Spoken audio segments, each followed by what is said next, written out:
Tina, lepo pozdravljeni. Vesela sem, da ste v naši družbi. Če se ne motim, ste ravno prišli iz počitnic. Kakšen je bil vaš oddih?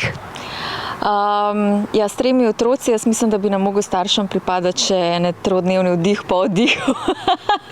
Ampak zelo lušten, super smo se imeli. Fajn je bilo. Spremljam vas na družabnih omrežjih, zdi se, da ste vedno aktivni.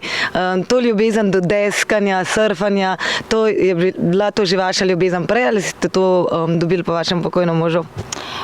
Z njem smo v bistvu, ja, definitivno začeli s tem. Jaz prej nisem niti surfala, niti bordala, niti nič od tega. On je bil pa res toliko čustveno in tako v bistvu življenjsko v tem noter, da ja, absolutno nas je vse nalezel, tako da. Ja, to ljubezen do športa prenašate tudi na svoje otroke. Bi radi, da gredo po očetovih stopinjah? V bistvu nimam želje, da grejo po nobenih stopinjah. Za njih si najbolj želim, da so svoje individualne osebe, da sledijo svojim željam, svojim ciljem, absolutno. Sva pa z Markotom si vedno želela, da pač imajo nekaj, čemer bi se vračali, nekaj, ki jih spominja na dom, na toplino, da ne rabi to zdaj fizično 4 stene, ampak da so to v bistvu spomini in gore, gozdovi, narava v bistvu, ker se mi zdi, da je to res en tak zdrav način, kamor se lahko zatečeš, kadar ti mogoče kaj ne gre, ti je težko, ali pa sam takrat, ker rad obuješ spomine. No. Je to tudi tisto, kar vam nariše nasmeh na obraz? Ja, absolutno. Zato v bistvu smo se tudi toliko kmalu po Markovi smrti vrnili na sneg v gore in vsem tem športom ravno zato, no, ker so v bistvu toliko enih prijetnih čustev in spominov na teh krajih, da je v bistvu prišlo zelo naravno in tako. Torej imate rajši zimo kot poletje? Ja, to pa že od nekdaj. No. Jaz sem velik ljubitelj zime in snega in vse, kar pride s tem, tako da absolutno se že veselimo, da bo spet zima. Kljub težki izkušnji ste naredili korak, zbrali moč, pogum za korak naprej. Kakšni so vaši načrti za prihodnost? Mečkam gremo s tokom. V bistvu smo vedno nekako šli tudi z Markotom s tokom, kakor nas je nesel, nismo znali preveč planirati, tako da nekako se držim tega, kakor nas inspirirajo stvari, kakor nas življenje pele. Je res, da pač mečkam več organizacije je potrebne zdaj, ker sem ena oseba na 3, ampak nekako se držimo tega, no, da želimo v življenju čim bolj uživati, izkoristiti ta čas, ki ga imamo skupaj in se malo prepustiti temu, kam nas bo odpeljalo. No. Ena vaših okupacij je sigurno številni dogodki, ki jih organizirate v spomin pokojnemu možu. Je to lahko na nek način tudi terapija, pa neko soočenje s tem, kaj se vam je zgodilo? Ja, sigurno. Jaz sem v bistvu ugotovila že takoj zelo kmalu, da na nek način to, da sem zaposlena, to, da se aktiviram v stvari, da mi pomaga, da v bistvu ta način žalovanja, da bi sedela doma pa jokala, ni nekaj, kar bi bilo najboljše ne zame, ne za otroke.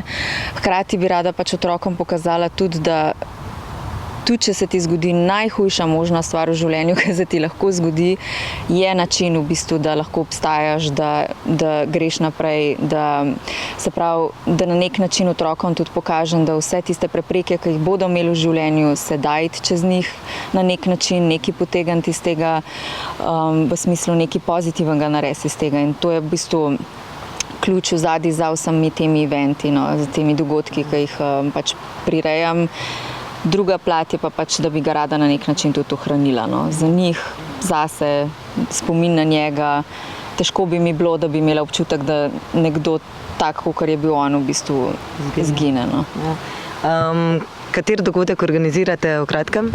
24. septembra imamo v bistvu kolesarski dan, se pravi Mountain Bike Day, za Markota, Grilov prvi kolesarski dan v bistvu. Tako da imamo ful enih stvari spet pripravljenih za celo družino, za proje, za otroke, tako da bo ful zabavno. No.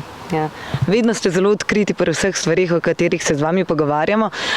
Se na vas obračajo ljudje s podobnimi izkušnjami, ste jim v neko oporo? Ja, precej. To je v bistvu bil eden izmed glavnih razlogov, zakaj sem se tudi odločila, da bi javno spregovorila o tem, pa da delim svoje izkušnje, pa zgodbo, pa tako, ker je res, ljudje se ne zavedamo, dokler nismo v takih situacijah, koliko ljudi je v bistvu v podobnih stiskah, v podobnih situacijah, ki se ne znajdejo, ki iščejo v bistvu neke smernice, nekoga, ki se lahko z njimi pogovorijo, ker je res, pač to so take izkušnje, ki te mogoče nekdo, ki ni tega izkusil, težko razume. No. Tako da, absolutno, ja, veliko je tega, veliko je sporočil, veliko je ljudi, ki iščejo odgovore in pomoč. No. Kaj pa vi v tem trenutku najbolj potrebujete?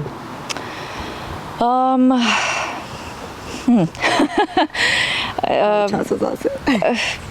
Pa kaj pa vem, no, jaz mislim, da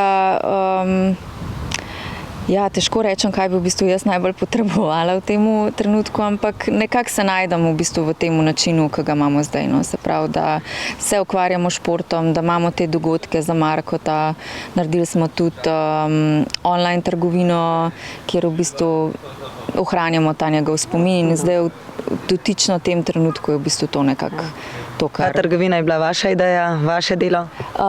Ja, v bistvu je prišla zelo spontano. No. Takrat v bistvu s pogrebom, ko smo želeli pač nekaj več dati ljudem, ki bodo prišli in da se ga spomnejo. No. In je pol v bistvu se ta stvar nadgrajevala do te mere, da pač ohranjamo zdaj to, pa damo kakšen artikel več na vsake toliko časa. Pa tako, no. V bistvu za vsem tem je ista zgodba, ista želja. No. Tako da... Za konec nam zaupate zgolj še to, kaj pa je tista dota, s katero želite svoje otroke pospremiti v svet? Da se ne smejo nikoli udati, pa da se morajo vedno spomniti očija v najlepši luči. Ja. Nina, hvala lepa. Jaz vam želim še veliko poguma, moči za naslednje korake v življenju, pa naj bojo ti srečni. Hvala, enako. Hvala.